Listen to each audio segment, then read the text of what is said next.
Welcome to the United Cast. It's Entertainment Talks podcast for Man United and football. I'm your host Matthew, and today I'm here to talk about Manchester United's 3-1 win away from home in the Premier League against West Ham. I'm going to start this podcast off with a few words. Bruno Fernandes saves Manchester United again, because that's exactly what happened today. We were appalling, abysmal, whatever word you want to use in the first half. Again, we have defensive problems. And in this game, it was almost like Maguire and Lindelof sort of infected Telles and Wan-Bissaka, because all four of them were pretty bad in the first half. We let in the goal from the corner. Terrible defending. Again, terrible defending on multiple occasions. West Ham had a few occasions where they could have made it 4-0. They hit the post. They had a player that slipped over in the box. They had, a couple of other chances as well. It worries me how bad we are in defence, because at some point that's going to come back to bite us. I mean, it already has in the season, because the Tottenham 6-1 game, our defence was exposed for what it was. But if West Ham had been more clinical today, it would have been 3 or 4-0 by half time, and it might have been a different story. We bring on Bruno slightly into the second half. And he just changes the game, just totally and utterly changes the game. It's really worrying, because you look at the team and you think, okay, you saw the results of the team if we don't have Bruno in there, because that was what the first half was. There's no more sort of like, okay, what does this team look like if we don't have Bruno in it, because that was what the first half was. That was the evidence of that particular occasion. The treatment of Donny van de Beek again is awful, bringing him off at half-time or just after half-time. Why? Keeping McTominay on the pitch, not great. He improved a bit in the second half. Dean Henderson had a fairly good game, but all four of the defenders were terrible. I thought Pogba did have a better game today. He had one of his sort of 8 out of 10 games. And of course, a really, really good goal from him as well. I'm not gonna try and take that away from him. That was really, really good. Greenwood, quiet first half, sprung to life in the second half, post Bruno, and scores a really, really good goal. And then of course Rashford scored the other one as well, a good goal as well. But and of course Rashford, there was a few players that missed like point blank range shots today, which still isn't very good. Like Rashford missed one.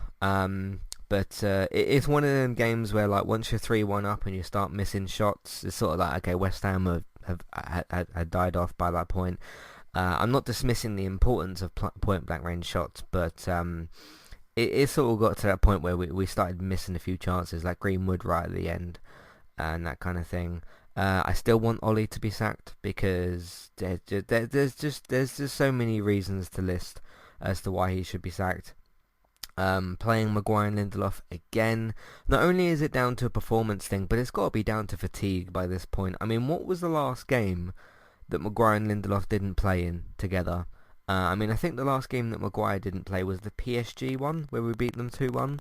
That was because he had an injury, something to do with his ankle or something. But Lindelof played in that game, because I'm sure it was Lindelof, Twanzebe and Shaw at the back, wasn't it, in that PSG game. But these players are only human. It's like what I was saying about Bruno in the previous podcast, the Champions League game in midweek.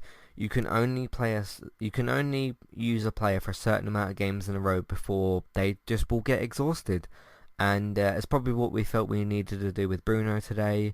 And we had to bring him on anyway, and he got a couple of assists in that, or got an assist, and just influenced the team completely. It's really, there's three things that really worry me at the moment about Manchester United: Ole's tactics and his team selections and his substitutions. So just Ole in general, the two centre backs, or in this game the entire defence, because Telles and Wan-Bissaka weren't very good today. So the defence, and then the massive over reliance on Bruno. I mean, how many chances did West Ham have in that first half? And I'm not saying that Bruno's there to help with the defence. He's not. We had Pogba, McTominay, Telles, Maguire, Lindelof and Wan-Bissaka all sort of at the back, if you will. I know Pogba was sort of pushing forward a bit more, but he's in the two holding players sort of positions. But those three things really worry me, and like I said, I would say at some point it will come back to bite us, but it already did with the 6-1 against Tottenham. But I like when we go to play against Leicester or Man City or Liverpool this season, like the clubs that are playing really well this season. Well, Man City aren't, but they're still a big threat. I wonder what those sort of teams are going to do to us because I don't know. I would say what are Tottenham going to do to us because they're one of the top teams in the league this season, but we already saw that. And if the Tottenham performance and this performance is any indication of what might happen, why couldn't Liverpool or Leicester or Man City do the same thing to us? Because I'm just the way I see it, if you have a series of events in this game, right? If West Ham are more clinical in the first half, they're about 3 or 4 nil up. We go into half time at 3 or 4 nil down instead of 1. If Bruno comes on, he still probably influences the game. I mean, he probably would have been brought on at half time and not slightly after in this game. But yeah, it's just this is another one of those games where like, okay, yes, 3-1, 3-1's a very good scoreline, 3 points, great, that's good. I don't want us to lose the game, but it's papering over the cracks again, and at some point that paper is not going to be there, and the cracks are going to be exposed, if you will. It's really worrying. It really is. But yeah, totally different game in the second half. McTominay starts playing better. Pogba scored a screamer. I've not been the biggest fan of him the last couple of months. I don't think he's played particularly well. I've made the comments about like him playing like he's got bricks in his boots. Didn't really seem the same in this game. He seemed a little bit more lively. But that's the thing that I've talked about as well with Pogba in the past. You either get like a 3 out of 10 game, or you get like an 8 or 9 out of 10 game. And this was one of his 8 or 9 out of 10 sort of games. But you've got to do it more often. If we play Pogba for the next 2 games, and he has another set of 3 out of 10 performances, what is the point? It's just inconsistency, and you got to pick your most consistent players, which are Rashford, Cavani, Van de Beek, Bruno, Greenwood sometimes, and a couple of other players. But I don't know. It's confusing. I think ultimately the couple of things that need to happen. Ollie needs to get sacked. We need to bring in a new manager, and you need to drop the centre backs. That will be a start. Because I would like to see Twanzebe and Bailey at the back. In the 2 centre backs, a new manager to get more out of these players, and yeah, Bruno to be captain as well, and someone to step up in place of Bruno when he's not there, which isn't very often. It happened for half of a game today basically, and we saw the results of it. There was such a clear difference when we brought Bruno on. There really was. We just sprung to life basically. Mata came on, played really well. I like Mata. I think he's a little bit past it maybe, but he can have some really good games now and again. Certain games really don't suit him, which I've talked about in the past. But yeah, he's a good player to bring off the bench as well, because then he's got a bit more energy, and his age doesn't really come back to bite him. But again, there's things like, okay, why have you brought off Van de Beek and Cavani? What did they do wrong in this game? Cavani just didn't get the service. Van de Beek did nothing wrong. And Martial, of course, came off, but I don't think he had a good game again either. But that's pretty much that. So, but yeah, I've pretty much spoken about the goals, spoken about our defence. I think that's pretty much it for the game. I mean, there was the VAR thing for the possible ball out of play. Fair enough, it went across the line. There was a possibility there. So that was that as well. And then we just scored 2 perfectly normal goals.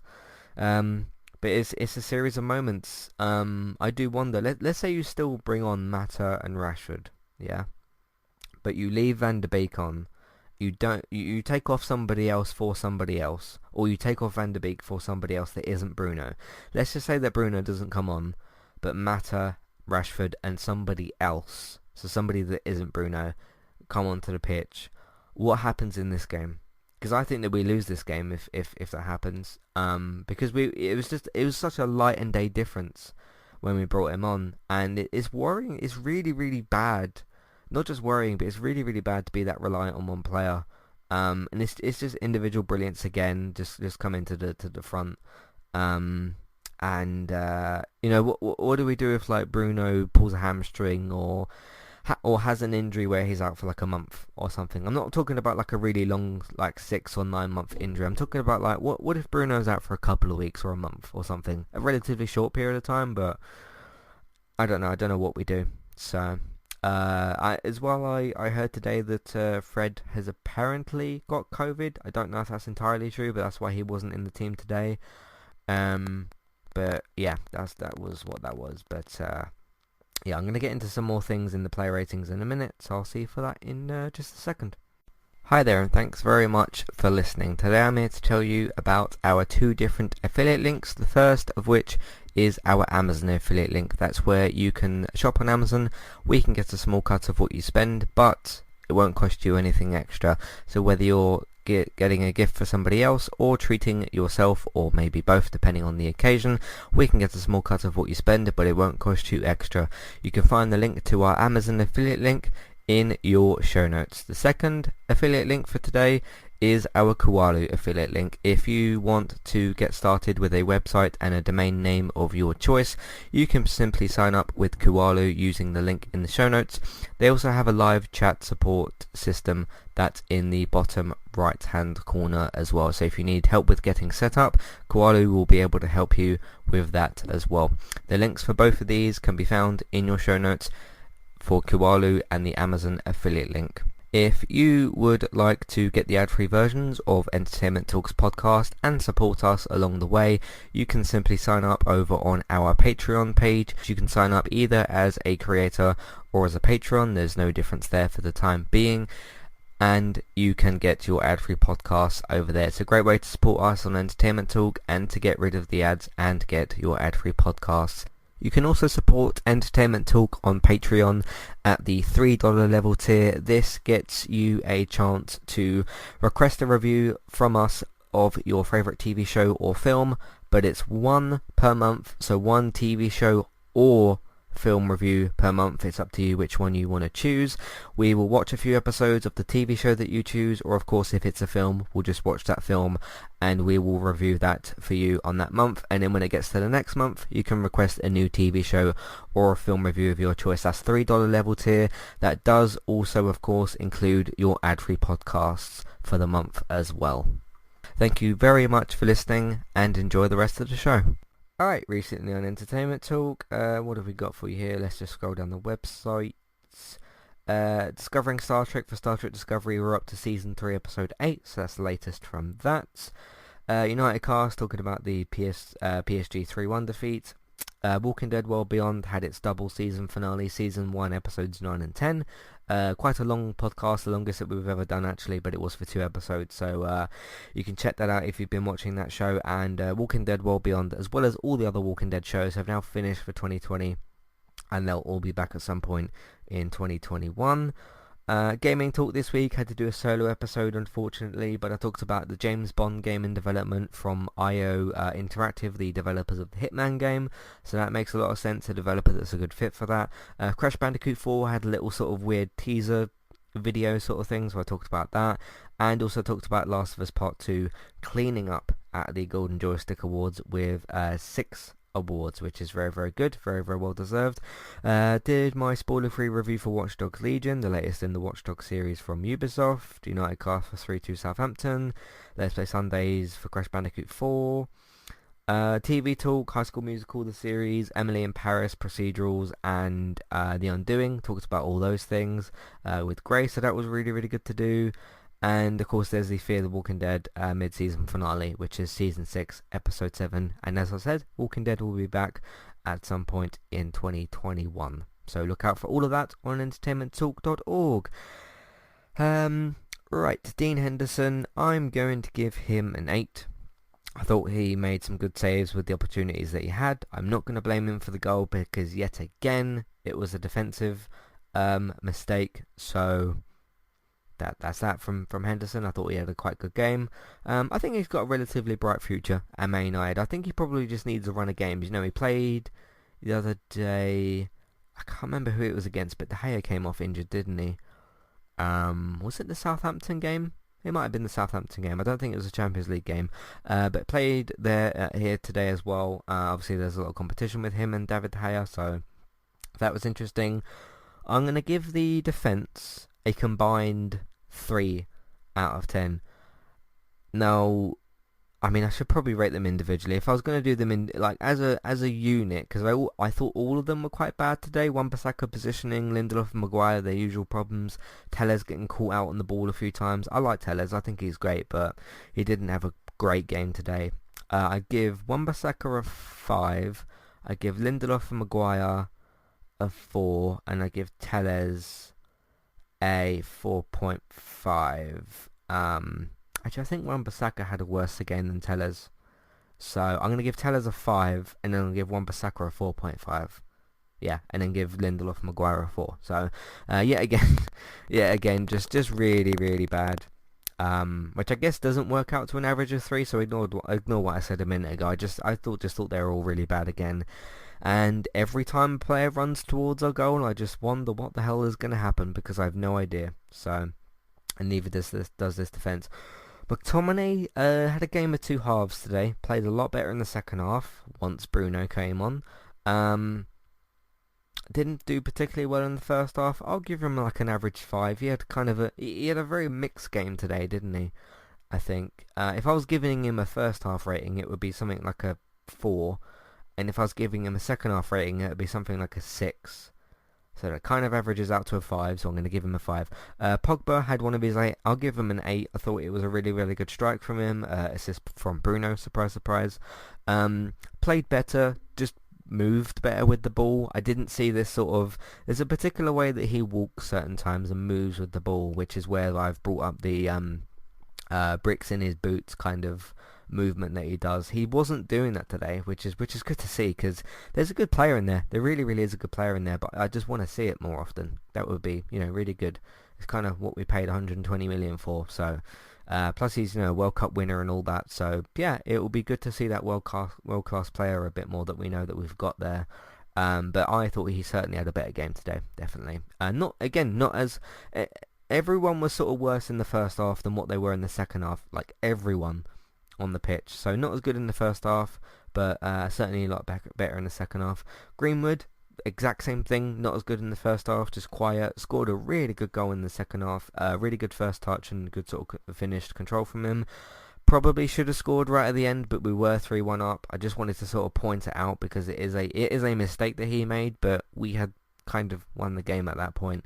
But I'm going to give Greenwood a 7. Quiet first half, very, very good goal. But just, I don't know, that was about it from him. Van de Beek came off roughly at half-time, didn't he? I have no idea why. I'm going to give him a 7 as well. I thought he had a very good game. I didn't see any reason to take him off. It's like Ollie doesn't think he can play Van de Beek and Bruno on the same pitch. Because as I've said before in the past, because he played it the other week, didn't he? The Fred, Van de Beek and Bruno combination. He couldn't play Fred today because of apparently COVID and things like that. I don't know if that is completely true, but that's just what I heard. So he could have played like McTominay, Van de Beek, or Pogba, Van de Beek, Bruno. Maybe that wouldn't work. Those were our three best midfielders today: Van de Beek, Pogba, and Bruno. But that doesn't mean that they can play together. I don't know if Pogba fits in that particular situation, but yeah, he sort of just brings off Van de Beek to bring on Bruno, and I don't think he needs to do that. But I'll give him a 7 as well. I thought he was very, very good. Martial, I'm going to give a 4. Happy birthday to him, by the way. I think he's 24 now, 24, 25. He was around 23, 24, so he's either 24 or 25 now. He's just not at it at the moment, is he? I think he's a very good winger. I've never ever said that I think he's a good striker. I don't recall saying he's a good striker. He's scored some good goals in his career. Hasn't as of late, but I think he's a better winger than he is as a striker. But he's just, you could clearly tell by like his body language, his facial expressions, like when the camera's zooming in on him. I don't think he should have really started today. I think maybe he could have come on for someone.